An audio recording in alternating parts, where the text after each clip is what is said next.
Alors aujourd'hui, j'ai pris quelques minutes. Nanga kito beta li solo na mi musique ndingo na nana saka saka au fait. Nanga vraiment tout solo rapidement quelque chose de bref et succinct en quelques minutes. OK, nanga vraiment tout solo là sur l'impact ou l'influence que certaines choses causent à nos réseaux sociaux. Nous sommes sortis de ce système, mais apparemment comme ma maternité en allant sakasaka dans musique ndingo et c'est tellement buzz na zomo na bato ba réagir na ba commentaire na zomo na ba réaction ya bato musu bazo s'identifier na réalité wana. Alors na linga na benda matoyi ya mama moko a otala nga ya ndeko mwasi moko a otala nga pour na yebise que nyonso eze a rolandati de maman si deji Mampata au cœur d'une grosse polémique, au cœur d'un gros scandale. Se fout-elle de Dieu? C'est la question que beaucoup de personnes se posent. Est-elle un vrai pasteur?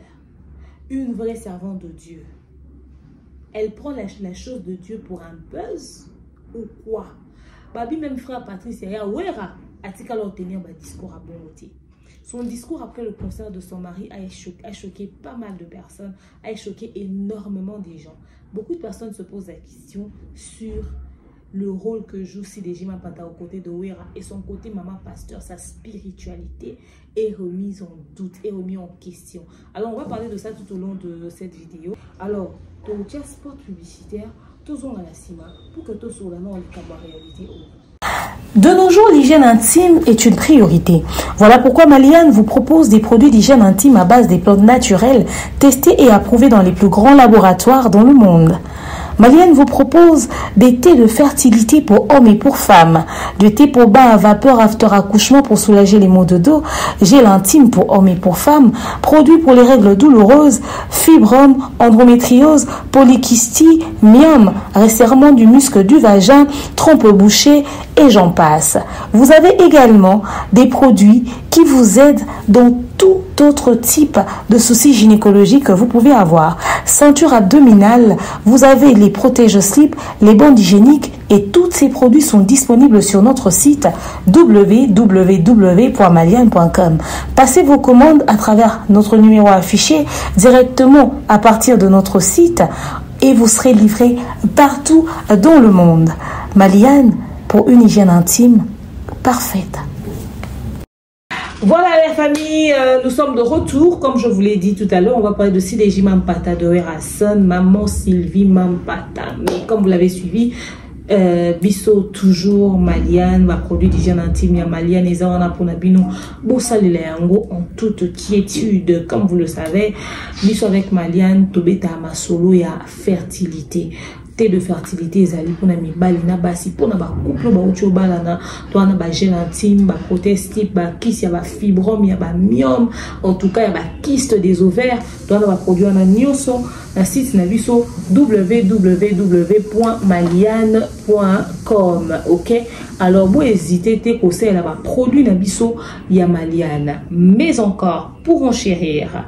OK la famille, tap sans des on a pour nabino aux en Europe, Canada, États-Unis, ngoti na mbongo na yo na République démocratique du Congo, tout na Congo Brazzaville, c'est la tap sans avec le code promo demeure lia kana batu cerca ezara kilo yango motete la solo motete la fière ya charisme motete la maboko pété, n'est-ce pas monsieur Cédric Onimachako, papa social, papa kaba azawana pour nabino alobi asali bino fondation on aime foundation ya lobi bino boluka ba demer boire racher la bénédiction bino boluka bananyo boire racher la bénédiction ya kika na ba personne à troisième âge ya ke boluka ba personne ya troisième âge o ba tout batira kata binga ke luka lipamboli na ngakuna. En tout cas moi non aller na ba kolo aller na bana vraiment moi na maele nde wana monsieur Cédric Onimachako, papa social, papa kaba azawana pour na bino on aime foundation na marsa wa action humanitaire mo sala ma ya kafu boza la préparer en conséquence bon mais ça na dia mingi na on aime foundation et ça ngana bino bien. Alors la famille, comme je le disais tout à l'heure, on va parler de maman Sideji Mampata. Comme vous le savez, Werason ngia mama kanda Werason ya Noël azaki na concert na Arena de Paris. Azaki na concert na Poto.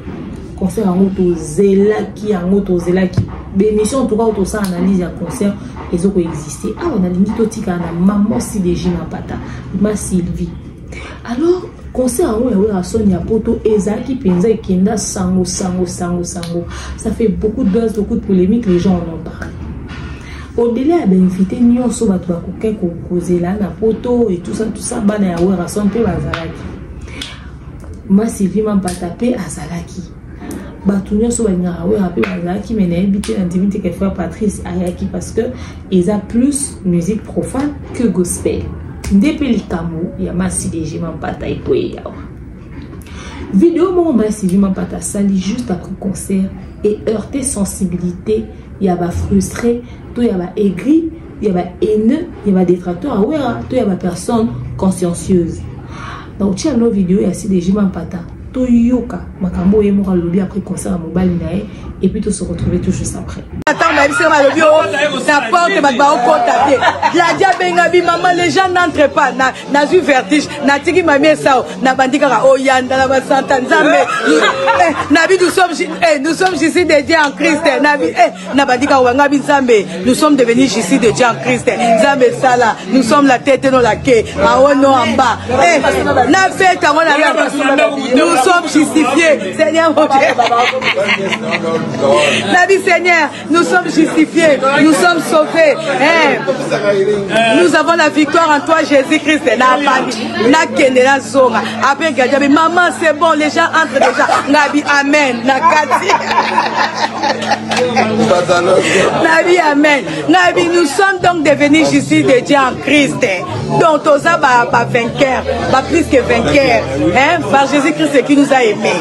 Nabi non Seigneur, aujourd'hui c'est le jour J. Oh yanda la basanta baba, oh yanda, mami kuda pas vu, oh yanda la basanta Nabi oh yé pas ça mutaba prière ma casse. Mami ça ça y peut t'aider. Pas plus couper la côte la chanson. Il a dit maman c'est bon, les gens entrent déjà. Parce que il a dit maman c'est comme si tu es en train de caler les gens à la porte, il veut pas que les gens entrent. Nabi comment ça? Oh yanda la basanta baba, ça me bat ma kota. Quand tu as ne fungwama, eh yanda. L'émission. Il a dit maman c'est bon, natira maman amen.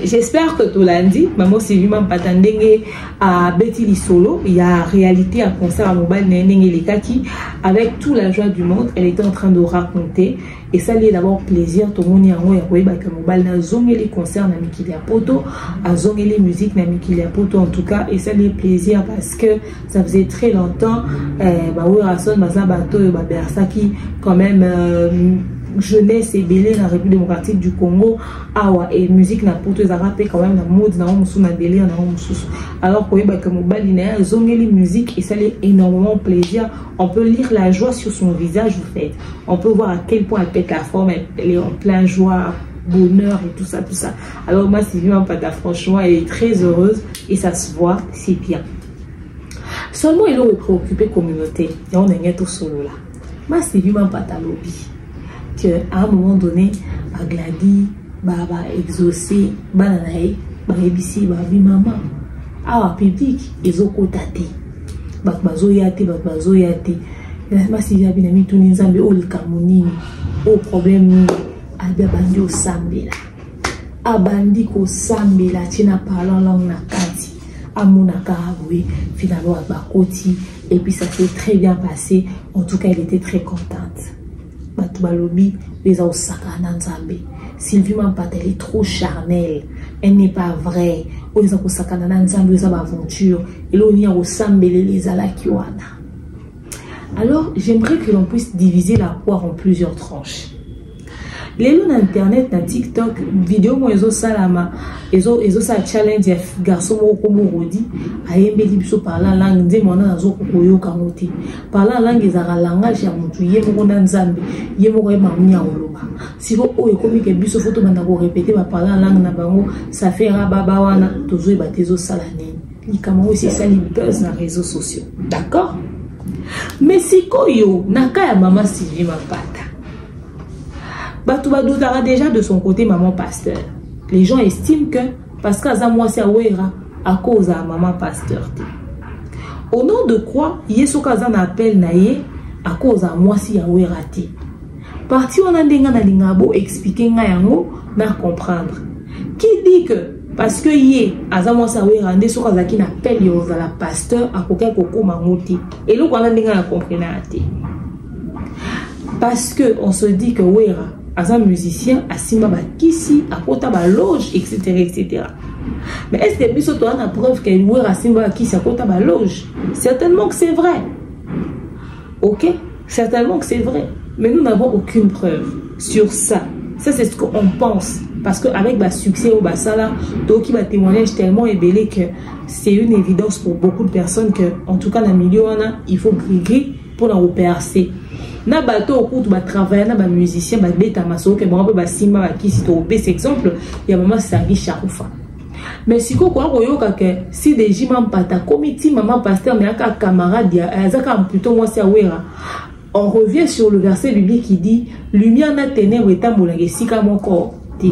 Alors si des jimans pataillent dans la vie de Ouera pour l'aider à se convertir, point d'interrogation.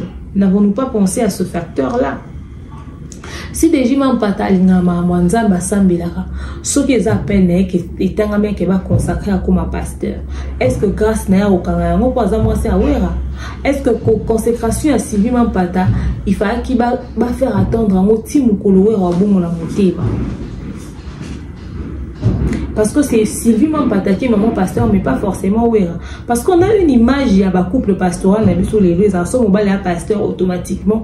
Moi, c'est pas comme maman pasteur. Et on a basé ma pasteur, peut belé bazou exister. Ou azam maman pasteur de nom, mais azam maman pasteur ou exercer à côté. Parce que y a un appel, il y a pour exercer le roi maman pasteur. Et peut-être que oui, Razan appelle ou comme un pasteur un jour, on ne sait pas. Parce que dans sa famille, on a son frère Patrice, qui aujourd'hui est un pasteur. Est-ce que Ouera n'aurait pas reçu son appel, mais Azoko ignorait encore, pourtant moi sur Azap Ninae. Ça c'est de 1 et de 2. Sylvie Mampata Azap, moi si à Ouera son. Il faut s'embêler pour la mobile nae, que Moussala mobile ait réussir et ça la bien. Maintenant, la question qu'il faut qu'on se pose, c'est que Sylvie Mampata a au Sambela pour Batubaya ko pengwa, to au Sambela pour Batubaya ko sepela la musique. Parce qu'il faudrait qu'on se dise une vérité, musique il y a où les musique ils ont kumisanzambete, et la musique il y a loisir, il y a amusement. Il y a sali prière pour que Batubaya ko bon la motema, tout pour que Batubaya ko s'amuse kaka. Impact orientation à prière et ça qui n'a angle nini. Les gens sont un tout petit peu perdus. Les gens sont un tout petit peu perdus. C'est l'histoire de quelqu'un qui fabrique des cercueils.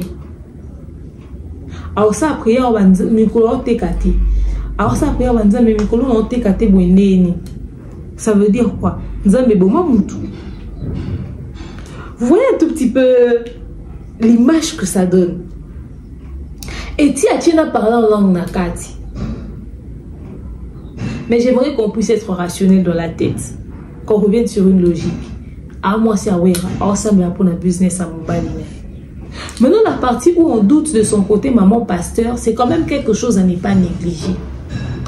Seulement, il faudrait que si les jimans pata pour ne pas être jugé, à ça, très attention dans le baron public. Moi, je dis dans un solo que à ça qui n'a parlé en langue, etc. Au fait, ça paraît vraiment très bizarre.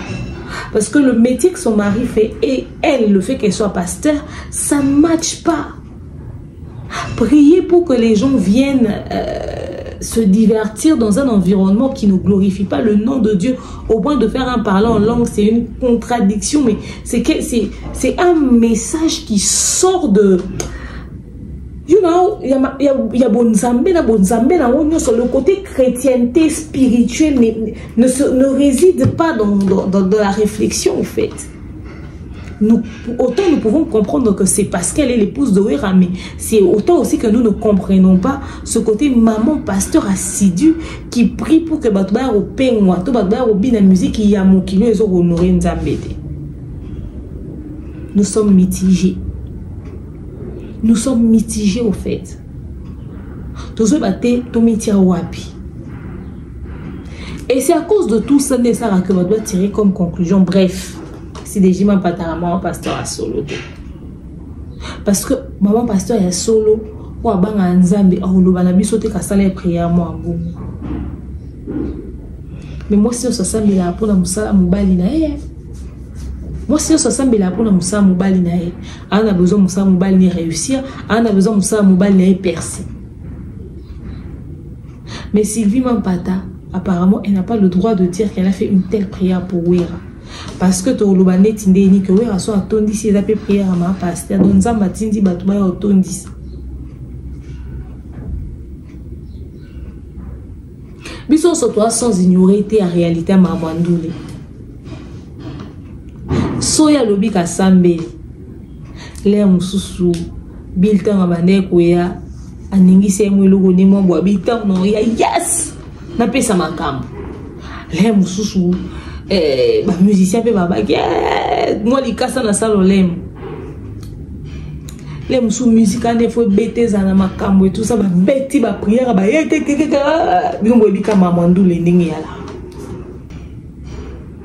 si on veut rester vrai, je pense à mon humble avis que la prière de ma CDJ Mampata, il faut les gagner, on a tout à mise en on a tout pesé en on a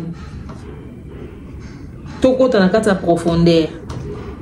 Conclusion que faudrait pas que maman si déjà le bar et net qu'elle a buzz.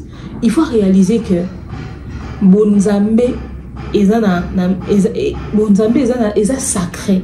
Maman Zambé est tellement sacré que tu as associé à maman avec beaucoup de légèreté. Ce qui me maligné que tu vas prendre côté maman pasteur on a eu au sérieux. Il faut y dissocier à mon activité mon balinaï. Parce qu'à chaque fois, on a associé, Babyloko et s'associer raté. Tant on va tout vendre dans sa lecture, tout le monde que ça ne correspond pas. Ça met un doute en nous en ce qui concerne sa spiritualité. Autant on veut croire à son appel, on se dit bon peut-être qu'elle a vraiment reçu un appel, mais tu sais il y a d'autres choses qui sont vraies. Peut-être qu'elle a vraiment prié pour de vrai. Elle s'est vraiment dit Seigneur et tout et tout et tout. Mais comment est-ce que le monde extérieur prend ça? C'est ça aussi. Ça peut être un témoignage, c'est vrai de sa part, mais au fait, c'est tellement sensible de le dire qu'elle aurait pu gérer ça pour elle. Et ne pas en parler pour ne pas être jugée. Parce que dans mon commentaire, mon a commencé, il y a un j'étais en train de dire dans un de mes lives, dans une de mes vidéos, je disais que on a dans ces planètes, par exemple, un concert à Wera, avec ici frère Patrice. Et il y a ça l'ambiance à bien. Mais au moment même cette même communauté, il y a beau ça que frère Patrice dans un de Wera, il y a frère Patrice penso pengui, ok maintenant podium, il y a mon kili, pour que koyemba. Ben il y a beau ça que c'est son frère. De la même manière que si déjà ça moi c'est à Wera en fait, c'est normal qu'il y ait n'importe quelle prière pour que nous mon bal n'ait réussi.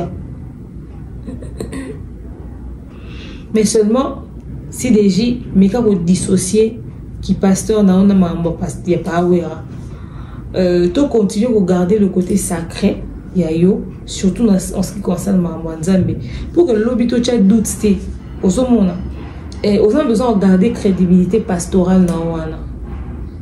Aux a vraiment besoin de regarder. Moi j'aime leur couple, c'est comme des jeunes, ils aiment s'amuser, ils aiment parler, ils aiment faire ci, ils aiment faire ça. J'aime énormément leur couple. J'apprécie beaucoup ce qu'ils font, j'apprécie beaucoup leur mood, j'apprécie beaucoup leur délire.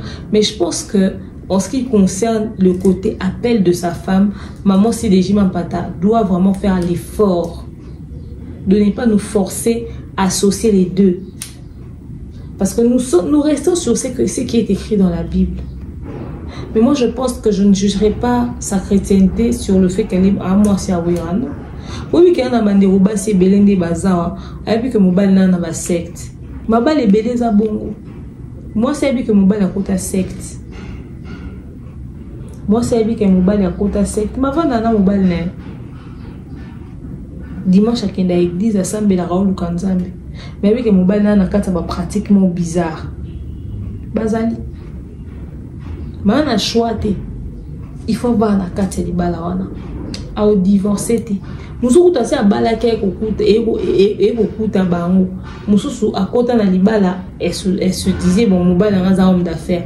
Une fois dans le mariage elle se rendre compte qu'au-delà des affaires il y a ça. Et puis il y a un mibali musuti ngo bala et puis que métier au sala et singa muntu akota na bisika mo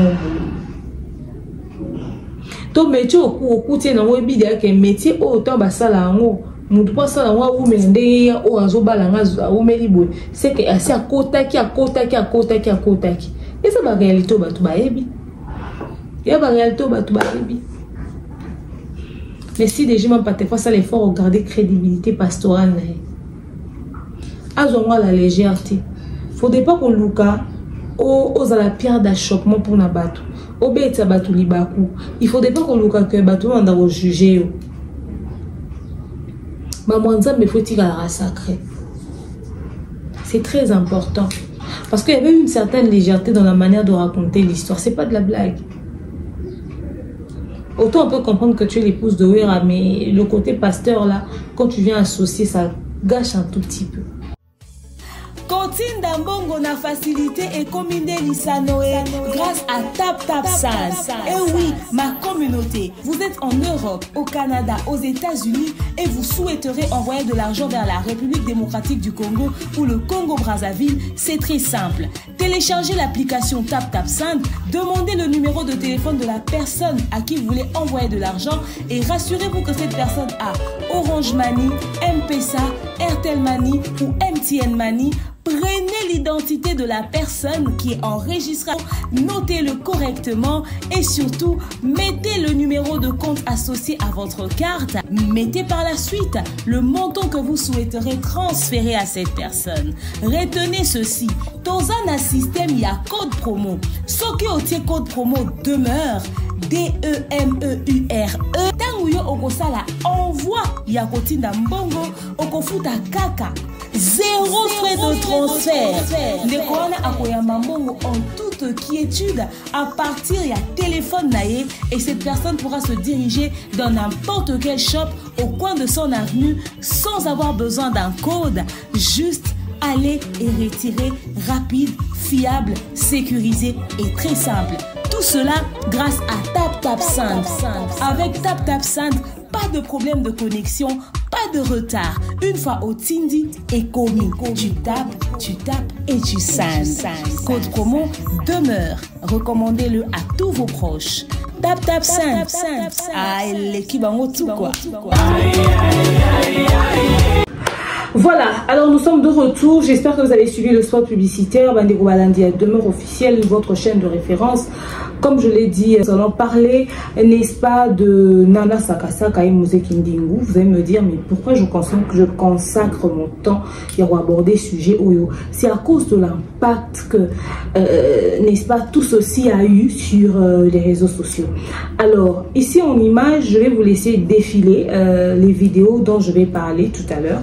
Bon, on est en défilé, bon, on est en se faire une idée pour que vous compreniez ma mais la spot publicitaire n'a pas bolandi bon monito beta maswa ba produit à hygiène intime et ça peut bientôt beta soit moi c'est à hôpital moi c'est à outil robota mais également to bossa na te elo kwa mutuya makasi tant to tina rambo biso to zomi na Europe na Canada na États-Unis to tina mo vers République démocratique du Congo to Congo Brazzaville to c'est la TapTapSend to télécharger l'application to installer et to c'est un code promo demeure et ça très important code promo nous opé ça ba avantage et belé au Tinamon avec 0 frais de transfert ou bénéficier d'un 5 € ou bien 5 $ de cadeau de bonus, n'est-ce pas comme ça parce que c'est les cas code promo demeure. Tout ça, la confiance dans TapTapSend c'est très important.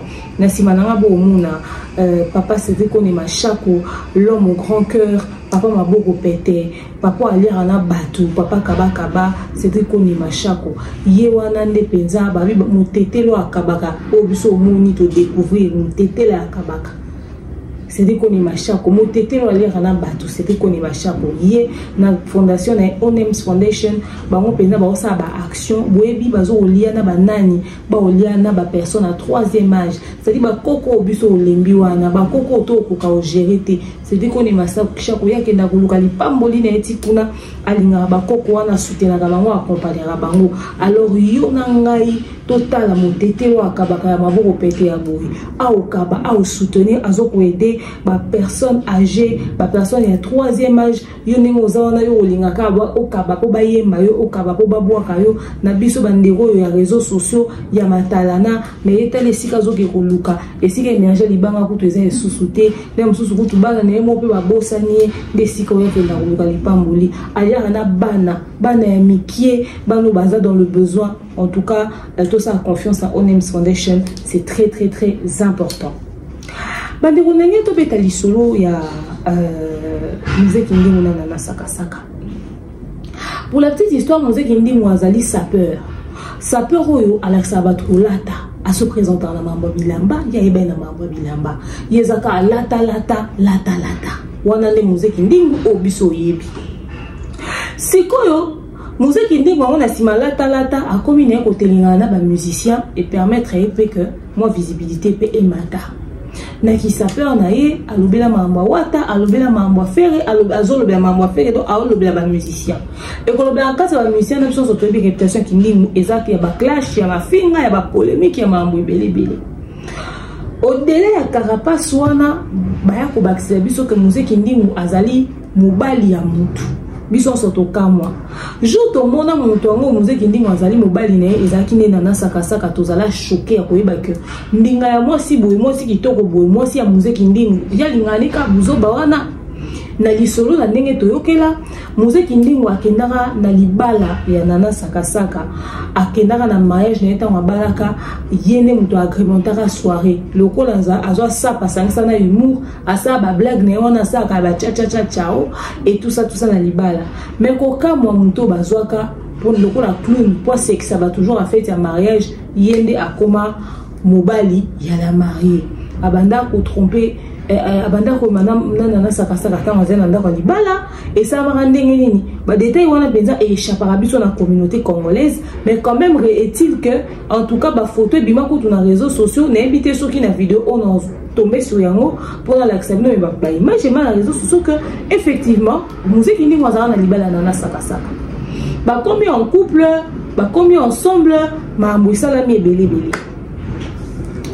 Et tout le monde toléré yango tozomona yango tozovivre na yango eza réalité na bango za vie na bango biso osela mutu choix te mais bato ebele bazala choqué ya omona que moi si rwanda na Sakasaka moi c'est musée Kindingu et kokoma dernièrement baute kokanga musée Kindingu pour la bagarre na bango ya musique mambo ya musique ke zongi e matie kiti tout ça bakanga na Sakasaka na zemi bakanga plutôt musée Kindingu Nana Sakasaka na zemi aketi na parquet kolanda mobali na ko ça ba vidéo etc. Et bizarrement Nana Sakasaka malgré zemi elle était très dynamique au monde ko ça ba vidéo ko interpeller ko ba dami to longo sika boitozo kene sika boitozo sika boitozo sika bo c'est ce que tu dis mais osana zemi et puis au moins ça boina kata couple na notre ko bataka ya mutu za réfléchir za yo ndenge nini yo musée Kindingu ngo ozotika ai asa ba délire ko mettre même en péril tranquillité à couple na bino. Pour nous opérer conseil et pour nous opérer qui ça a été. En tout cas, on a vu Nana Sakasaka très impliqué lors de l'arrestation de musée Kindingu kosa ba vidéo pour interpeller Koloba. Et musée Kindingu tant abîmé na prison, azanga quitté pour démontrer amour et affection na Nana Sakasaka ko en tout cas merci. Nengo telemaki, nengo bundaki, nengo côté likamnanga, nengo zaki hyper impliqué. En tout cas, musée Kindingu a reconnu que sa femme a été pour beaucoup aussi dans sa libération, ka telemaki ka tambolé ka saleba makam. Alors biso pe bato totalara tozo otala kaka likambo aneleki paneoba bolingo toyoki sango Nana Sakasaka aboti nde likambo evandisi bino na ngai lelo totala na nde totala na wana bande oba bolingo Nana Sakasaka boti kobota Nana Sakasaka boti bande ko tapage na réseaux sociaux tapa o kaka pena tapage na ebisi bino na chalo vidéo na son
na tellement vidéo na son awa siko bozo mona ke ba vidéo bandole kaka son ezalati tapage ndenge to mona kana kala tant to banda kokola pona biso bato to vandi na cité bato to koli pe na ba cour commune to ebi réalité oyo na ba milieu reculé à ville à Kinshasa ezaka makama boy na mama campagne na Magombeti mama boy ezaka na ba cité au moins moi ça bimi hôpital na maternité ezaka lo compétition na ba avenue surtout ba foutre na ba cour commune donc au moins ba bimi si moi si ba beleli ba yembi ba tambusi ba sali boy lelo okutu biso ne to koma ba maternité au sokoli kaka o letino ka pyjama na yo ozongi na onda kuna mwana na kaleza ki faut lata il faut lamba il faut ba ko lia na mwana bébé na ndomi tuna force ngo bazaka na ngo ya osesa ba feti ko sesa ba activité tango ba obima ba maternité et ndo uta piponga na ba kenga to na maternité na zaki très fatigué na bota na césarienne té na épisiotomie mais na zaka très épuisé exténué et rentré au point où na koka kutu même pas ko lukada vanda ta na kiti na sola rata na bato na ebité ba force ngo ba énergie bazaka na ngo ya ova na kiti ba sali o manzaka ba plaqué auto bike mutu o auto bota mona bébé na maboko ba tchara manzaka te ba ngana biso to ngana boti na kuti yango c'est que ça comme banda kala te ba tchara manzaka te o ba zako ba tchara manzaka ba tchara ba periki ba tchara ba suki mutu il faut le kamu pepe ngana zo kama biso to kuta ba tuana ba tchara ba suki ba periki ba kangi suki ba bungisi ba tchara maquillage ngana zaka tana posa ta eloko te do ata posa ata eloko te na mon eloko tena zananga ka bongo na fa na ngai mais biso mona ngone époque moko boizaka na succès surtout so mutaboti azui zene ke bota ma passa ba ko ke ko luka fufu ba ko sopela mobali ba sopeli famille na pour na ko célébrer biloko ane zaka na buzz à une époque mais après le temps est passé et ça rappelle et souté le bas dans un milieu très reculé dans un coin très restreint ndé ba makamwa netika mais logiquement pensa boé maman les a presque les souté le moi c'est encore pour ngama zaka propre azongi na enda pourquoi parce que makamwa les a qui n'impact moko boé et belé basara batapa joana to bazongi na mwana na ndaku ayambi batroya ya batu na ndaku wana okaka bayibi mungongo bayibi mutu bayibi mungongo bayibi mutu bana babela bakintutu bakibeka bana babela malade bele to bazai mekio kaka mona umete mona kufi to mona ko ina problème baki ko sonner bokoko basabu babiloko wana nyonso ebi ba malade ya ko yiba mungongo ko yiba mutu ko yiba boy ezako le kaka na ba quartier wana bisika bazako linga batapa joana mais bazako yokate. Mais après cette histoire est passée, aujourd'hui tout le monde est lisusu na nana saka. Ngana kamwe na mi lobby évolution ici. Il y a des gens qui sont toujours attachés à la bassesse. Il y a des gens qui sont toujours attachés au début no pe nga ko juger ba na liberté ta ça o balingi mais ko ça la o balingi wana. Eza problème te. Mais lelo eza danger pourquoi parce que les réseaux sociaux eli ko copier n'importe quoi.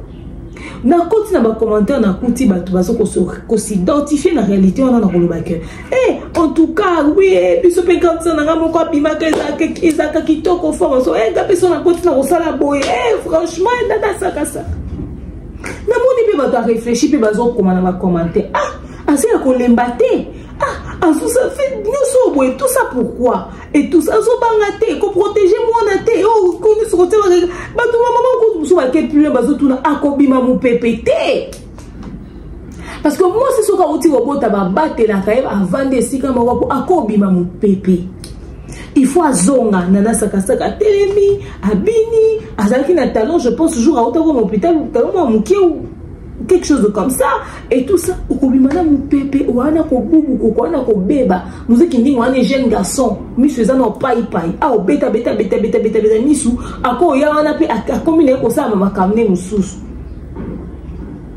bamwana feti bamwana ambiance bamwana boy bande ko na ngai nyonso ko mona na réseaux sociaux eza ko copier te kindi waza peut-être personnalité publique sans se rendre compte son attitude, c'est qu'il fait, peut influencer négativement. Parce que ça, c'est une influence négative. Ce n'est pas à faire. Dans ce moment, un système où les réseaux sociaux, les lots, si banini soit un zemi, à ça ici shooting. Et ça m'a bêté, ça la shooting photo, garder ma photo souvenir na yo. Mais partir à shooting, il faut les boumoues à libandande. So kangi photo, na lamba boito, mon a libumte. biloko wana banda osama na poto na ba étranger na ba minde bato ba culture moko parce que chaque pays ezaka na culture nango bango ba ebinde nini spirituellement bazaka protéger biso to ba croyant to ba chrétien est-ce que moi ba même ba États-Unis d'Amérique est-ce que vous kena ko copier nyonso na ba France est-ce que vous kena ko copier nyonso ba zape na ba chrétien o ba sala pe ba bloko ko sala raté o sala wana te bango moko na culture na bango mona okuta na américain de souche mongo bo aza très croyant très chrétien à la table à mikusete aibi que ça bien te atika libumu libanda te aibi que ça bien te aza ba piercing te ana ba tatouage te parce que azo respecter principe biblique mais yo oza croyant chrétien na ba pays laïque pays laïque le roi biso ba pays chrétien le roi biso mais yo zo ko copier lo okutu ba mususu ba zepa na ba kuna ba copier raté est-ce que so c'est si shooting ya zemi il faut qu'ali bumuné za libanda biso tonto zo ko la maman so no ba ke faut to batela motolo parce que bombi makambo ebele nga vana zo zemi na banda ovana mimoza maman mo ando teka mikata ndazi na kwela na est-ce que ezaki mo likolo boye enfin ça na école mo ezaka wana na prince mo ando teka mikata bandazi ya ba 8 boye jour mon ando ke so mikate pa ne mingi jour mon ke so mikate pa na ataki crop top etikenga mo libanda na mo loko na mukusi ponga na bandola ta mingi blo amikusi non seulement na telo mukusi na ke mami ke so crop top nga wana takomi non so mikate mo na talinga skani mo na est-ce que ba secret ya libumu ya mwasi libumu ya mwasi bimisaka président mutu mo libumu mwasi bimisaka millionnaire moi c'est bimisaka n'importe qui libo moi c'est ko bimisa pe ndoki le musu na famille na yo on a ba lien te on a problème te mais yo kan lengo tamboli okute na mutu wa mabe na nzela tali na libo akoti sur lo mabe c'est manso quoi comme ça c'est manso ba problème pour lui no besoin ko s'exposer maman na ndote ka mikati ya bandazi na mimosa na bosa ni kombo ekola ngo na mimosa na prince supermarché est-ce que zaki mo liboso na ngambo abo na ngambo avenue à boulangerie ya ba papa ko maman na loba na ngelo ko na banda jour ananga na banda ola te suba crop top te ozomo ça veut dire que tozaka défaut na conscience te ya mamususu défaut beblo muso échappa à biso nga so moment na ndo vanda DG pa na nga na zena maman na ngate na zena mambo famille na nga moko te mais na yo zo conseil na maman mo te ka mikate na nzela ebisinga lobi keba libumu mwasi eza sacré libumu mwasi eza boy libumu mwasi eza boy mais bino sikobo nga ko tezaki na nzela na kuta msuka na maximum 20 personnes mais na s'exposer na danger mo que muto ko tshela ngelo amabe bozomo na yoka yango e bangisanga na samba na nzamelo amabe ko zwanga te au nom de Jésus et puis ce mot aux akaba responsable porte un sous au fond ce que yo zo tiki libumu na internet ba milliers de personnes ba otala et puis aux ana so sali 100k ya like au sepeli na sali 100 000 like na sali 1 million de like c'est bien ba j'aime et c'est belé kitoko est-ce que vous avez baké ba j'aime belé ngo baké ni ce belé tali est-ce que puis ba réelles intentions ya batou mon oboto ebité so ko za nani na vie et puis après les boumounes il faut continuer pour procréer est-ce qu'il faut qu'un shooting limoti ka libanda to comme ko copier ba système ba habitude ba comportement ba attitude mo ba blo muso to ngako sala o dozo mo n'est pas bateau o ils ko correspondre na ba valeur na bisoté est-ce que c'est important il faut ça ka shooting na libumu libanda na lobité ba toi ça shooting te na tuni na libumu libanda et puis beaucoup commencer là oati pour moi tu es loko libumu nyoso libanda e bombi kaka tolo et puis kuisi nyoso libanda to bosa na ke wana bokilo na kala bokilo ko mona mzoto bokilo te bino boke na cadre shooting noko mobali na so aleki na réseaux sociaux amoni tata mwasi ya mobali no belle famille na oba cousin mobali no bamoni mupende ya ndeko na bango libanda attends ndenga ba valeur africaine est-ce que boyebi ke biso lelo ba mabali les autres na ba problème parce que to briser ba biloko ebele neti boye na babikolo mususu neti pa baluba babokilo bako leka na porte te babokilo bako vande sila monte bako salelo beauté etc. Mais biso quoi to moderniser nyonso to longola babilo mususu eza en rapport avec la coutume to comment ba ke coutume eza bondoki. Or biloko wana o to benga bondoki to so linga to komisa kindoki parce que to lingi to comme ko vivre dans libertinage. Or, quand ces choses-là étaient encore sacrées, quand tu commis ça en kindoki, quand vous avez dit que le principe à respecter ma balle et où mais là, maintenant tu commis ça en kindoki, Dieu a tout coupé, tous les liens étaient coupés, ma balle les enfants des soutés. Est-ce que tu as réalisé Babilo Kouana?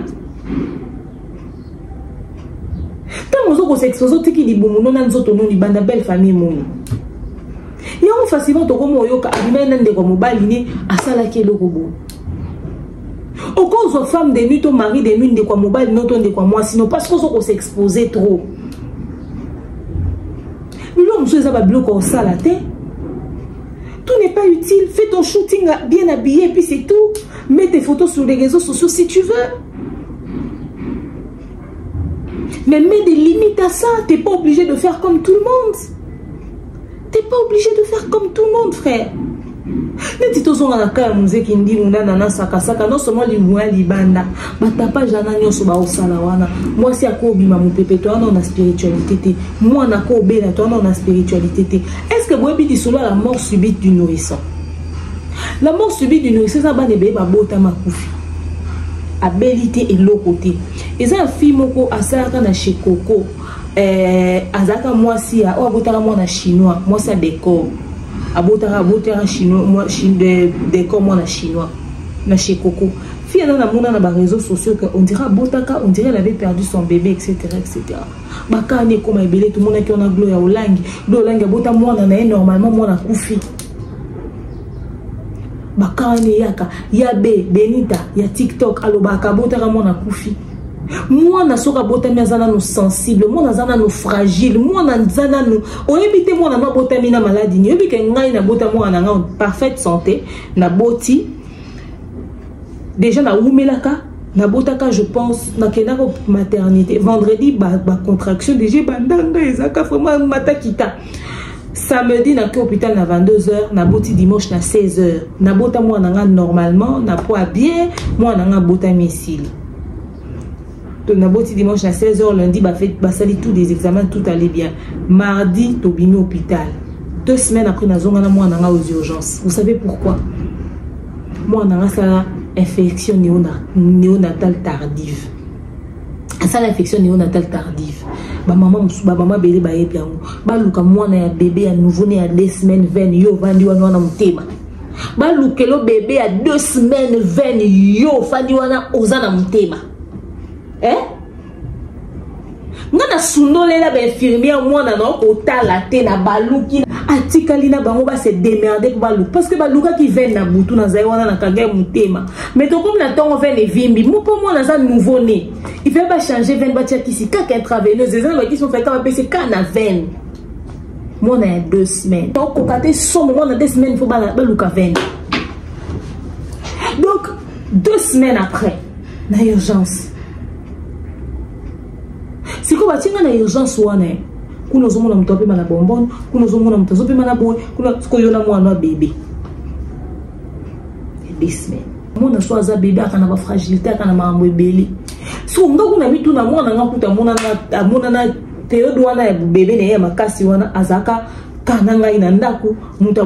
bébé, mais et puis, vous avez mais la coûte dans la réalité, on est scopé nous on boutique à internet dans ma réseau sociaux avec beaucoup de facilité boy. Bossa la ndeni, bona mutemani. Bossa la ndeni, bona mutemani. On attend ça bébé avec un makambo belé. Avec un makambo belé parce que moi c'est des réalités ou à travers ça. Moi, je suis allé à la Libumba, mettant comme au poussana, Mikole, écréler, bronchite, écréler, kosu, écréler, rime, écréler. Moi, on a besoin de bien encadrer, bien gérer, bien protéger.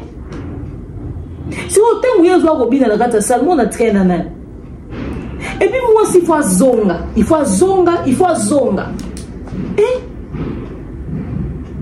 au mona boye mutu système ane ozonga mais quoi nana saka sala moi ça musique ndingo asala ki bato mentalité mukie ba bana copier baki osala allez lobi so ki problème est comme faire pour que ndingo lo ba musicien o ka faire pour que ndingo finga wata o ka wata pour que ndingo finga ki fali o ka fali. Et comme on a mon tout, il y a des musiciens, oh, bango moko ba parents, ba passer protéger, te ba protéger moi en ati. Est-ce que vous avez réalisé que vous avez exposé dans ma camoué belé? Binonde bois ko ma bois musique, binonde bois ko attaquer ba musicien, binonde bois ba problème. Ah bon, ça la boy ba tout ba se ba batani minu libanda. C'est bien. C'est bien. Lobby comme un musicien lobby comme un musicien moé, musicien songolo, musicien pakala, musicien boy comme a fallu faire le wata tout ça non hein. Et comme un te ba yibi ba simbi ba zuye. Bo souke la kuna bo se la mo fête, soke yindi bo se la mo fête en tout du bois. Azama na beba oti obotama, nzama obati la e. Mais imprudence ya ba parents, koko exposer moi na.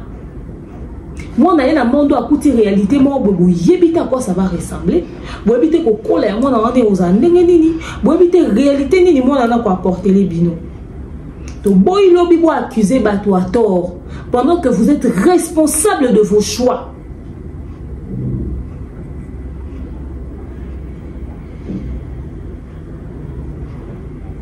Et quelqu'un n'a cadre loisir, et quelqu'un n'a cadre sentiment, et quelqu'un en fonction de personnalité. Ceux qui n'ont pas de personnalité, n'a famille qui n'ont pas posé, ils ont tapé ses conseils.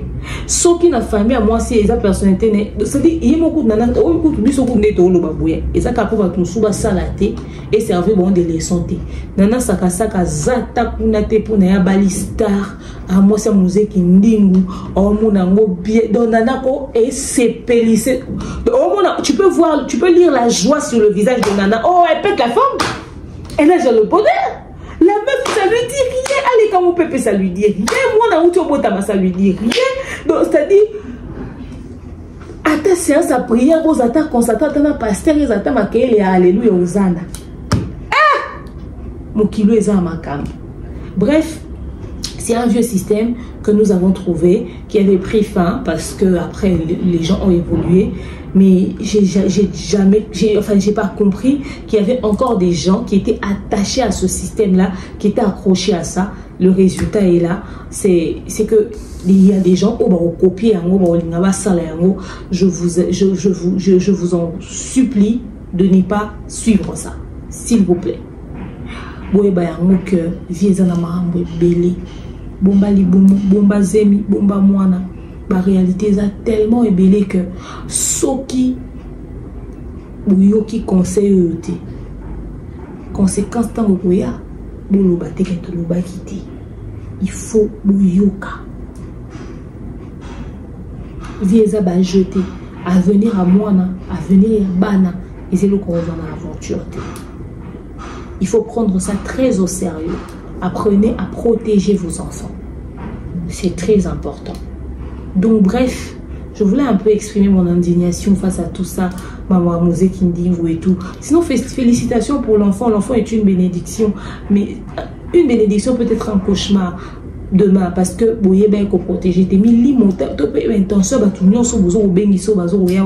comme vous bien monter bon contrôle, monter bon maîtrise, alors faut faire très attention parce que lobby ils ont réservé les besoins à belé. Et les lois ont un problème, tes problèmes ils ont des lobbies. Les conséquences des choix d'aujourd'hui, les répercussions, c'est ça au fait. Sinon, merci à vous tous d'avoir suivi la vidéo. Donnez-moi vos avis en tant que parents dans l'espace commentaire. Qu'est-ce que vous pensez de cette attitude et qu'est-ce que vous pensez de la surexposition de certains enfants sur les réseaux sociaux et tout ça. Bah, parents, autant la tête que Moussa l'auto, c'est dans Moussa la risque, mais ah bah là nous autant ma fallu faire et wata tout ça là bah roko c'est amambe. Là nous sous bateau batala rabiso ba commenter. Ne bakoza la responsable ya makamba pas ko quitter pour bazal lelo ba responsable ya malheur rebelle ezo komela biso vie de prière muki exposition rebelle tozo ebate o tozo osala ba conséquences dans lobby na ba vie ya bana na biso. Alors merci à vous d'avoir suivi la vidéo. J'attends vos réactions dans l'espace commentaire. Je vous dis à bientôt. Bisous. ekumbama